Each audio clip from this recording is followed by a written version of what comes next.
Hello, this is Joshua for Frost Dragon Designs, and today I'd like to talk to you about my Vampire Lord Cat Heart Enamel pin. Every month in 2023, I'll be releasing a new standalone RPG cat through my website. This month's design is the Vampire Lord. So let's get into the design. In 2022, when I first got the idea to do a standalone RPG cat each month in 2023, I got a new sketchbook and I wanted to just put all the ideas in that same sketchbook. This would make it easier for me to make decisions as opposed to what I normally do where I sketch in steno pads or scraps of paper or just whatever I can find around the house, and then I invariably lose it and have to check my phone to see if I took a picture of a sketch that I liked. I thought it would just be so much more convenient for me if I would try to at least put all of my RPG cats into one sketchbook. Now, the very first sketch that's in that sketchbook is for the Frost Knight, but the second sketch that's in that sketchbook is for the Vampire Lord. So while the sketch came very early, I knew that I wanted to release it closer to the Halloween season because I know that that's when people are more looking for this type of pin design. People aren't typically looking for horror type pins in February. Well, I mean, some of us are, but not everyone. I've been flirting with the idea of a vampiric kitty for a little while now. In Series 3, the sorcerer was a shadow sorcerer, and I kind of thought that she might be a vampire, or at least aspiring to be a vampire, especially with her color scheme and the smoke around her and her shadow wolf, shadow hound villain. And then I used a similar color scheme on a recolor of the Series 3 warlock, the genie lock.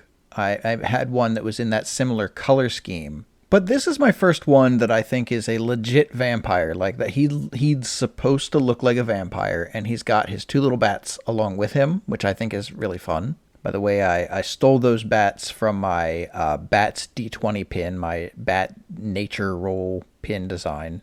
And I decided early on that I wanted the vampire, though, to be having his cape up and out, and I wanted the cape to be reminiscent of the membranes of bats' wings, and I wanted him to look like he was hovering or flying or something of that nature, kind of up and above the hero-type characters. Now, there are a lot of different interpretations of vampires these days. Back in college, I played the role-playing game Vampire the Masquerade, and there's certainly quite the gambit of characters that. I did it in the modern era, not a medieval time set, but it was set in modern times. But there were a lot of different takes on the vampire in that game. Not to mention the fact that I've had childhood influences such as Grandpa from the Munsters, or Count Chocula even. He's a vampire. Although he doesn't seem to have pointy teeth. I think he's kind of got like buck teeth, if I remember correctly. But I knew that I wanted to go with kind of the European nobility take on it. You know, I like the idea of vampires being refined characters as far as how they dress, how they act, and that sort of thing.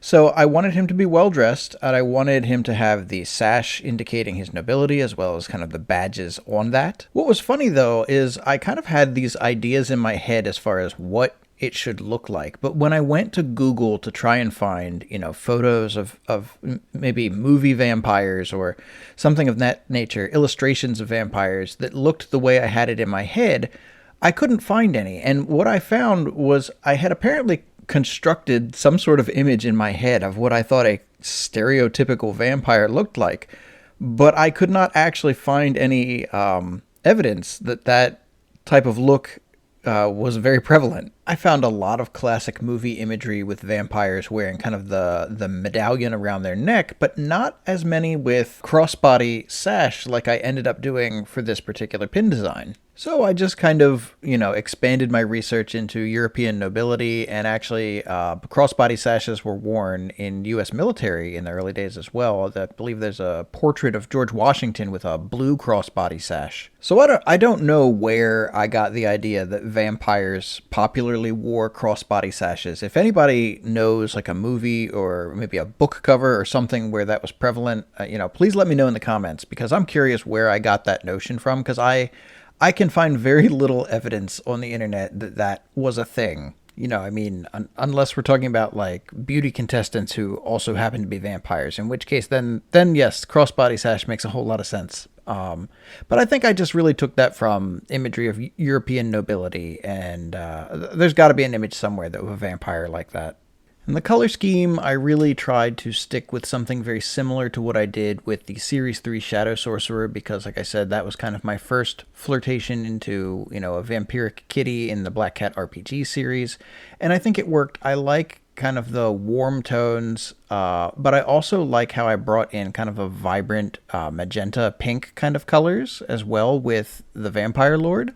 I like the idea of them being a little bit flamboyant as well as refined. And I think just overall it turned out to be a really fun take on a vampire kitty. So I hope that you enjoyed this design process.